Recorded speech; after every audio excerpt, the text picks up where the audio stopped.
gecesi, seher vakti ezan sesi, ne hoş Ramazan gecesi.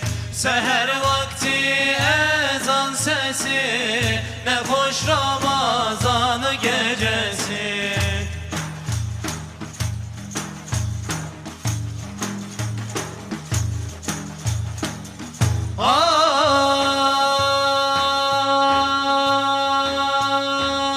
Teravih iki kılın, hecri çoktur bunu bilin.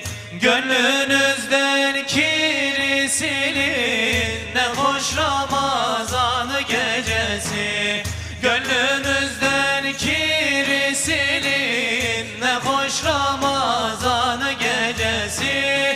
Camilerde ezan sesi, ne hoş Ramazan gecesi. Seher vakti ezan sesi, ne hoş Ramazan gecesi.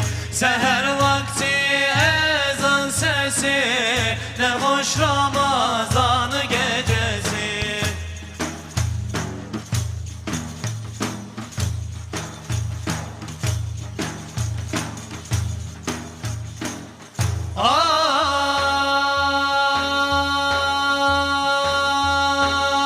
Kur'an indi hecesiyle, Arap dili lehcesiyle, şanlı Kadir gecesiyle, ne hoş Ramazan gecesi.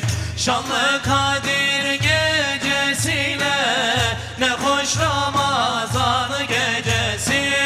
Camilerde ezan sesi, ne hoş Ramazan gecesi. Seher vakti ezan sesi, ne hoş Ramazan gecesi. Seher vakti ezan sesi, ne hoş Ramazan